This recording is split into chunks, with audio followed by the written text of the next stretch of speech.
नमस्कार, आप सभी का स्वागत है द सुधांशु शो में, जिसमें हम मुलाकात करवाते हैं किसी खास व्यक्तित्व से। आज हमारे साथ हैं बिल्कुल ही खास व्यक्तित्व, डॉक्टर रणविजय राय। अब बीटेक एग्रीकल्चर से किया इन्होंने, उसके बाद पीएचडी और इसके बाद इन्होंने एमबीए भी किया मणिपुर यूनिवर्सिटी से। और ये दूसरी सेवाओं में जाने के बजाय हमारे भारत के किसानों को सुदृढ़ करने का बीड़ा उठा लिया। हमारे किसान भाइयों को कैसे वो सुदृढ़ करने का प्रयास कर रहे हैं, इसके बारे में हम आज इनकी पूरी कहानी विस्तार से चर्चा करेंगे। तो पहले तो डॉक्टर रणविजय सर, आपका ढेर सारा स्वागत है द सुधांशु शो में। और पहला हमारा सवाल यही है, हमारे मिट्टी की गुणवत्ता को सुधार लाने के लिए उसमें क्या प्रयास आप कर रहे हैं? धन्यवाद। आज जो है हमारी मिट्टी की गुणवत्ता दिनों दिन खराब होती जा रही है। ऑर्गेनिक कार्बन का परसेंटेज लगातार कम होता जा रहा है और इसके लिए जो है सभी पर्यावरण प्रेमी और जो कृषि के विशेषज्ञ हैं इसमें लगे हुए हैं। इस क्रम में हमें एक लोक भारती संस्था जो है संपर्क में आई और उसने बताया कि एक सुभाष पालेकर जी हैं जो देसी गाय के गोबर और मूत्र से कैसे खेती किया जाए उस पर ट्रेनिंग देते हैं।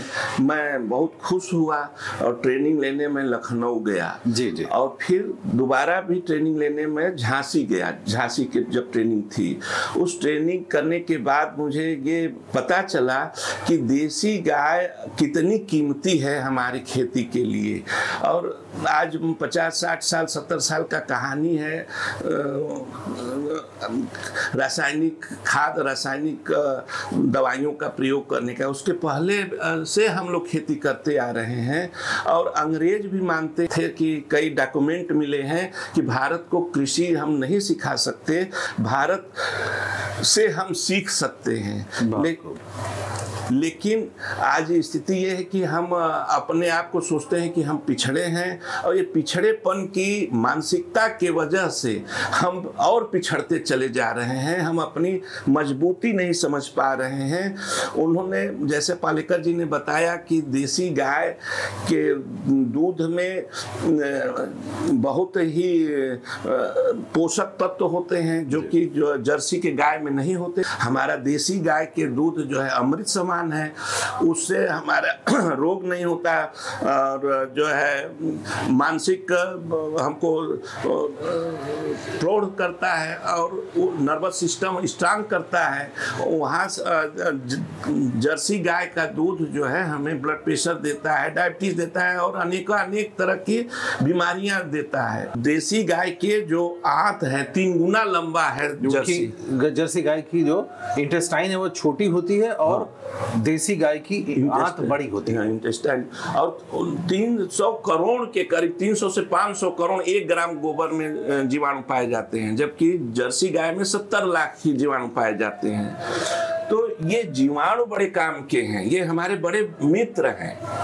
जब हम इसका फर्मेंटेशन करते हैं 200 लीटर पानी में हमें केवल 10 किलो गोबर देसी गाय का चाहिए और 5 लीटर मूत्र चाहिए और उसको एनर्जी देने के लिए जो बैक्टीरिया हैं उनको खाना 1-2 किलो गुड़ और खाने के लिए कोई दाल 1-2 किलो डाल देना है। और कुछ बैक्टीरिया मट्टी में है जहां हम खाद नहीं डाले हैं, पीपल के पेड़ या बरगद के पेड़ से 1 मुट्ठी हमको उस बर्तन में डाल देना है। तो वो बैक्टीरिया जो हैं इतने बढ़ के इतने 72 घंटे में इतने हो जाते हैं कि वो 1 एकड़ के लिए पर्याप्त होता है। अभी आपने जो सूत्र बताया है, किस तरह से इसका इस्तेमाल करना है, ये हमारे दर्शकों को आप बताइए। 10 किलो देसी गाय का गोबर, 5 लीटर मूत्र, 1 से 2 किलो गुड़, 1 से 2 किलो दाल का पाउडर और 1 मुट्ठी पीपल का पेड़ या बरगद के पेड़ के नीचे की जमीन जहां कभी खाद न यूज किया हो उसे 200 लीटर ड्रम में भर के चला देते हैं और 3 दिन तक जी, उसे ढक के रखते हैं, धूप नहीं लगना चाहिए। फिर वो 200 लीटर 1 एकड़ के लिए पर्याप्त होता है। जो वो 1 एकड़ जमीन के लिए यदि हम करते हैं तो उसमें रासायनिक खाद की जरूरत नहीं पड़ती। और इसमें हमारे ख्याल से पैसा भी जो लगा से वो गुड़ का ही लगेगा, बाकी चीजें तो हमारी नेचुरली हैं। नहीं, किसान के पास तो गुड़ भी है, दाल भी है, सब कुछ है। ये लगभग जीरो बजट खेती, इसका नाम जीरो बजट खेती है। जी। तो किसान को मतलब यदि खरीदना भी है तो मिनिमम कास्ट काम पूरा कर सकता है। जी। और ये जो हमारा केमिकल तैयार होगा 200 लीटर पानी में जो हम बनाए हैं, ये केमिकल 1 एकड़ के लिए पर्याप्त है। हाँ, फिर 1 महीना बाद फिर आपको करना पड़ेगा, तो आपको खाद की जरूरत नहीं पड़ेगी। जी। अच्छा, ये बताइए रणविजय सर कि आप जिस माहौल में पढ़े, इतने बढ़िया इंस्टीट्यूट से पढ़ाई किए आप, और पीएचडी किया, बीटेक किया, एमबीए किया, तो फिर क्या मतलब आप किसानों के लिए क्यों सोचा आपने? मैं जब एमबीए करके वापस आया तो मुझे ऑस्ट्रेलिया से ऑफर आए थे। जी। लेकिन मुझे लगा कि मुझे अपने देश और अपने घर परिवार के साथ रह के, देश का में ही रह के कुछ काम करना चाहिए। तो इस सोच से मैंने ट्रैक्टर कंपनी ज्वाइन किया। पहला मैंने वीएसटी टीलर्स ट्रैक्टर्स लिमिटेड बेंगलोर में ज्वाइन किया, जो मित्सुबिशी जापान की जो है ज्वाइंट वेंचर में थी। वहाँ कुछ समस्या हुई तो मैं उसे छोड़ के सोनालिका ट्रैक्टर पंजाब का है उसको ज्वाइन किया। जब पावर टीलर कंपनी में था तो मुझे बहुत खुशी हो रही थी कि मैं किसानों को जो है कम पैसे में अच्छा प्रोडक्ट दे पा रहा हूँ। काम तो अच्छा था, टर्नओवर अच्छा था, कई गुना बड़ा पैसा आमदनी हुई, लेकिन मन में संतुष्टि नहीं होती थी। जितना पावर टीलर बेचने में आनंद आता था और उसके उतना कभी ट्रैक्टर बेचने में नहीं आया। और एक ट्रैक्टर से 4 से 5 गुना कम कमीशन उसमें पावर टिलर में था, लेकिन आनंद उसमें ज्यादा था क्योंकि हमारे जो छोटे मार्जिनल किसान हैं उनकी जरूरतों को पूरा करता था। ट्रैक्टर ऐसा नहीं कर पाता है, ट्रैक्टर बड़ा इन्वेस्टमेंट है और किसान को रिटर्न नहीं दे पाता और आगे चल के वो किसानों को नुकसान देता है। ऐसा सोच समझ के मेरा मन भर गया। मैं सोचा कि अब मैं पीएचडी करूं और किसानों के बीच में अपना कुछ करूं और पढ़ूं, लिखूं और पढ़ाऊं। तो इसी क्रम में हमें लोक भारती से संपर्क हुआ और लोक भारती ने हमें सुभाष पालेकर जी के बारे में बताया। मैं वहाँ ट्रेनिंग किया और उनके ट्रेनिंग से मैं काफ़ी उत्साहित और काफ़ी प्रभावित हुआ।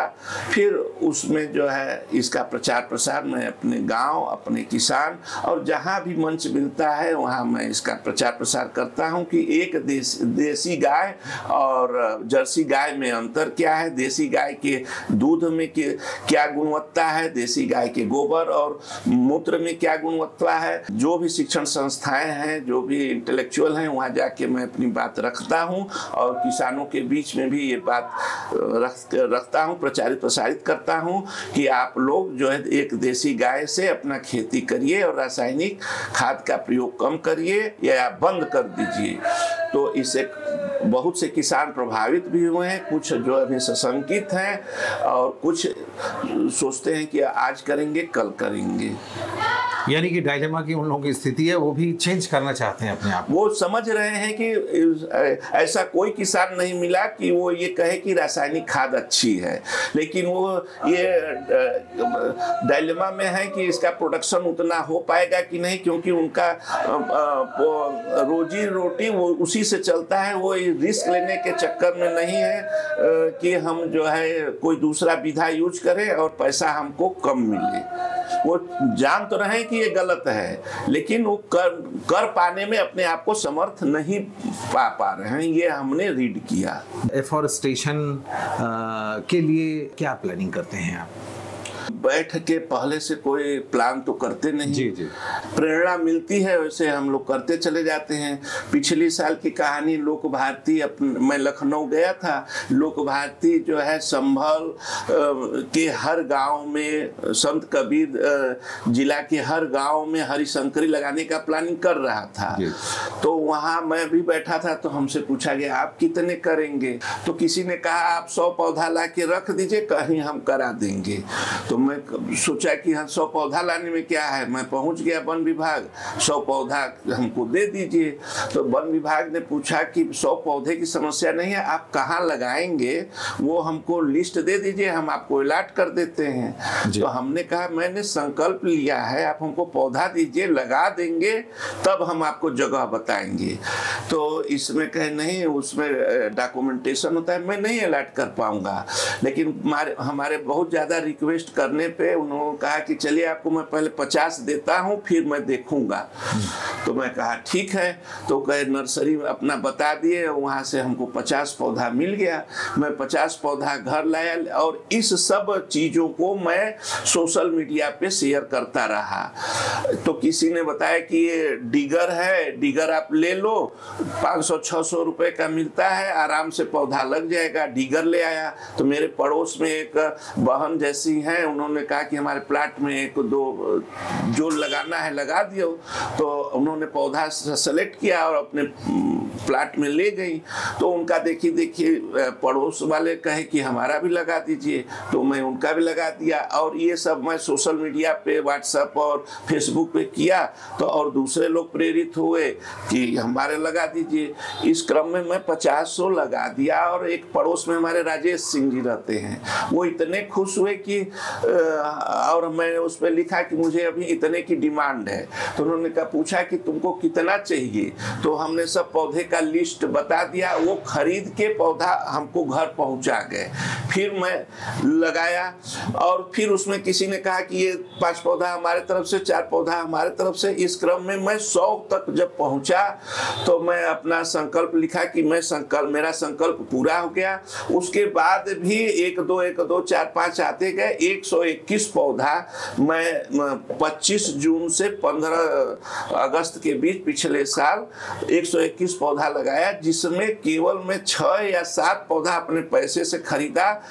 शेष हमको वन विभाग से मिला, जन सहयोग से मिला, और एक मैं डिगर खरीदा और कुछ नहीं खरीदा। और आज की डेट में 25 से ज़्यादा पौधे जीवित हैं। बहुत खूब, बहुत खूब।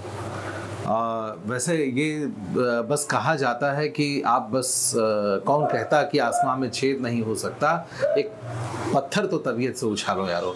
एक आपने शुरुआत की और सारा आपको फाइनेंस भी आ गया और आपने पौधारोपण भी करा दिया। बहुत खूब।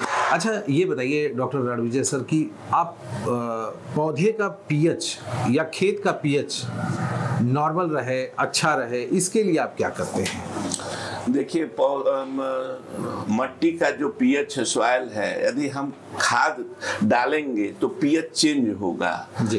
तो जो हमारी प्राकृतिक व्यवस्था है, यदि हम उसके साथ खेती करते हैं तो स्वतः ही पीएच कंट्रोल हो जाएगा। जब हम हरित खाद उसमें डालेंगे और देसी गाय का गोबर मूत्र डालेंगे तो वो जो है एक्टिव होगा, केचुआ एक्टिव होगा।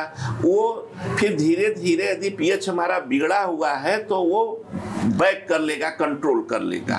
और ऐसा देखा गया है कि जो खेत जो है कम पैदावार हो रहे थे, जो प्राकृतिक खेती प्रयोग करना शुरू किए, उनके मट्टी अच्छी हुई है और पैदावार अच्छा हुआ है।